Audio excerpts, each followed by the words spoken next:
Assalamualaikum, selamat datang lagi di channel 902 Garage. Gua akan review salah satu motor yang juara nasional kontes Honda modifikasi tahun 2024. Ini pialanya dan ini motornya.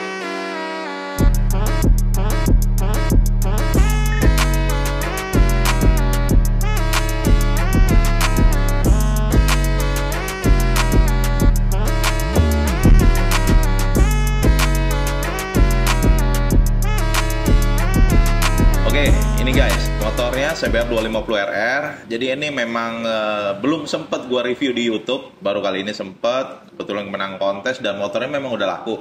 Ini lagi balik lagi ke workshop. Kemarin sempet ada negosiasi sedikit lah gitu buat ke next ownernya. Gua akan review karena partnya memang detail banget di motor ini. Yang mungkin karena detailnya itu pantas masuk jadi juara champion nasional ya. CBR 250RR, kaki-kakinya sudah full moge. Gua akan review dari belakang. Ini pelek yang pertama. Pelek ini punyanya MV Agusta yang bintang. Ukurannya 6 inch belakang. Peleknya itu Brembo. Jadi memang brandnya Brembo. Di peleknya ada embossnya. Depan belakang Brembo. Peleknya depan 3,5 inch. Nanti bagian depan, belakang dulu. Terus belakang bannya pakai Metzeler. Ukurannya 200/55.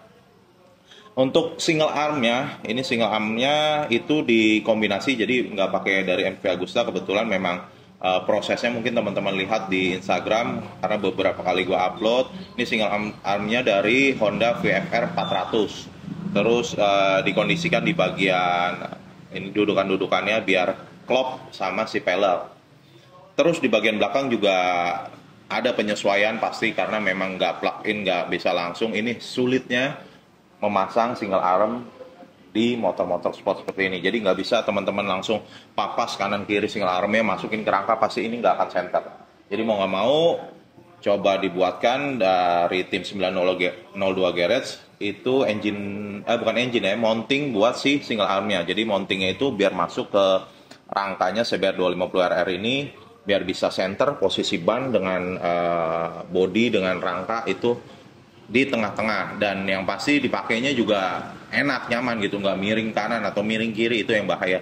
Terus gear rantai juga otomatis ganti. Pengereman sebenarnya ini ada sedikit penyesuaian, tapi masih memakai basic dudukannya dari single armnya. Jadi pengereman belakang ini masih original Nissin, nggak ada penggantian ya. Terus master rem, selang rem itu dikondisikan panjangnya, dudukan-dudukannya juga semua. Monoshocknya juga di belakang ini sudah diganti. Ini pakai aftermarket. Terus dudukannya juga si prolingnya, dudukan di rangka, di frame atasnya juga sudah di custom. Jadi memang di bagian belakang ini betul-betul banyak customnya dibanding yang depan. Yang depan sih sebenarnya kalau di bagian bawah nggak begitu sulit, tapi karena sudah ganti upside down, otomatis akan ada penyesuaian. Untuk silencer knalpot ini silencernya aja kemarin dapat dari Akrapovic BMW ya. Akrapovic BMW, silencernya only ya. Kalau headernya itu kalau nggak salah pakai R9 kalau nggak salah. Tinggal custom ini aja, custom slip onnya karena ukuran inletnya ini 60 ya. Terus di bagian belakang ada custom ini karena single armnya si VFR 400 nggak ada hugger, jadi dibuatkan hugger biar lebih eye-catching dilihatnya, lebih enak, lebih padat lagi pokoknya di belakangnya. Kalau part-part kecil kayaknya nggak perlu gue bahas lah, kayak gini-gini kan ya udah banyak yang pasang di CBR 250RR. Oke guys, lanjut lagi ke bagian depannya. Di bagian depan ini upside down-nya sudah terpasang dari Ducati, kalau nggak salah Ducati 996, gue lupa nih tahun berapa atau tipe-tipenya, tapi yang pasti ini Ducati 996. Tuh, ukuran asnya gede, dia ukuran asnya 43, terus diameter tabungnya itu kalau nggak salah atasnya itu 53 ya, kalau nggak salah deh, 53 atau 55 lah gitu yang atas tuh. Terus yang pasti disesuaikan, as komsir berubah, dudukan kunci kontak, clip on stang itu ikut semua berubah. Ini juga fender depan, spakbor depan itu sudah diganti custom, jadi memang dudukannya biar mirip dengan Ini velg modelnya MV Agusta nih, spakbornya MV Agusta. Jadi modelnya dudukan spakbornya juga sudah ganti. Velgnya yang tadi gue info dari belakang ini 3,5 inch, ukuran bannya 120/70. Bannya juga Metzeler. Velgnya 3,5 inch, velg Brembo. Piringannya juga otomatis pakai bawaannya dari MV Agusta guys. Terus di bagian depan baut titanium di bagian dudukan baut cakram ya, baut piringan.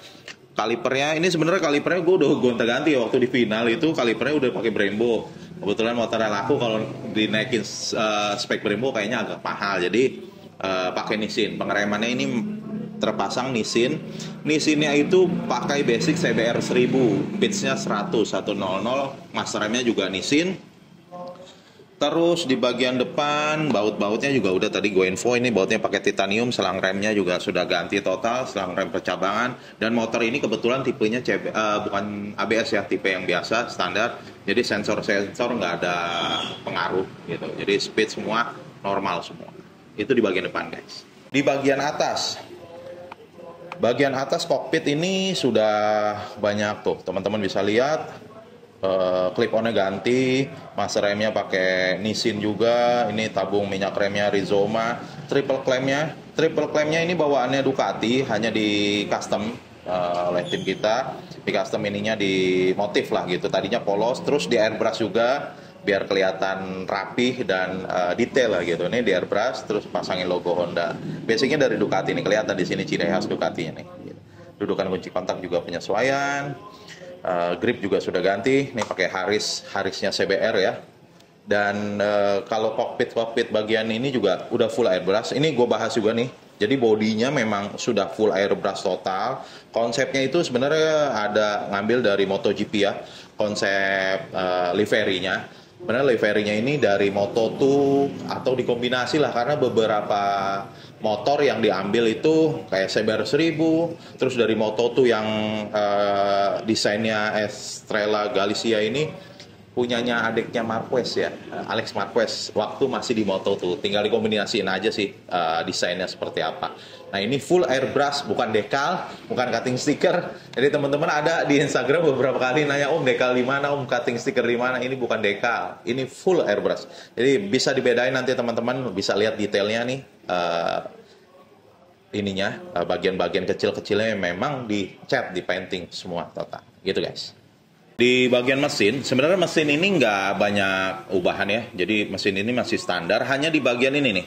Di blok mesin ini sudah pakai clear clutch, jadi pakai cover transparan yang di custom. Terus baut-baut juga sudah dipakein titanium full, kanan kiri dan di airbrush. Jadi baknya ini kanan kiri di airbrush biar senada sama motif ininya nih. Motif-motif body bagian kasar ya, ini body bagian kasarnya di airbrush, ini matching banget, jadi serasi lah gitu di bagian ini sama blok mesin gitu. Ini single armnya juga sama di motif seperti ini, jadi benar-benar detail untuk prosesnya ini. Jadi mohon maaf juga nih karena nggak ada video proses, panjang banget soalnya ini, jadi ya baru sempat nge-review saat ini gitu.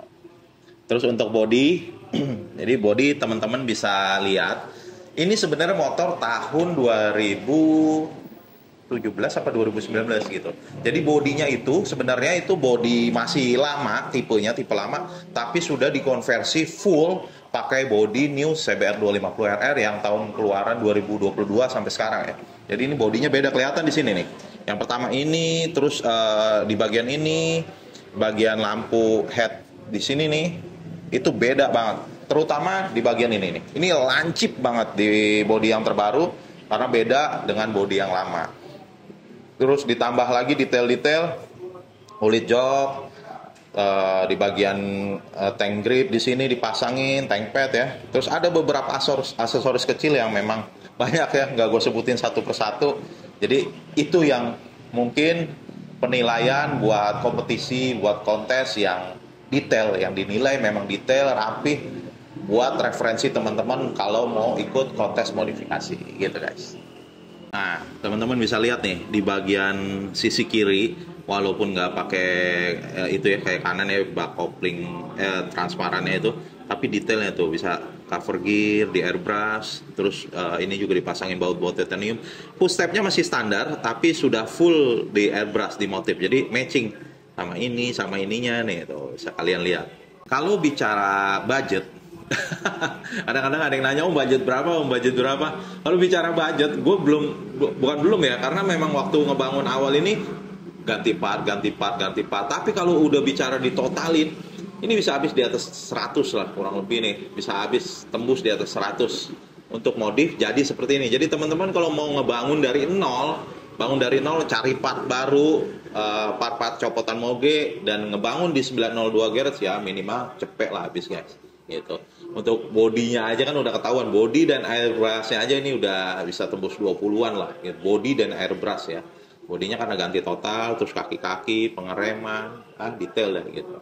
Dan siap ikut kompetisi. Oke guys, mudah-mudahan video kali ini bisa bermanfaat buat referensi teman-teman modif Honda CBR 250RR, atau mau masuk project seperti ini di 902 GHz juga bisa. Tinggal dikondisikan aja budgetnya. Mungkin bisa kaki-kakinya dulu atau full airbrushnya dulu, itu tinggal dikondisikan konsepnya. Oke? Terima kasih, mudah-mudahan bisa bermanfaat. Sampai jumpa di video selanjutnya. Assalamualaikum warahmatullahi wabarakatuh.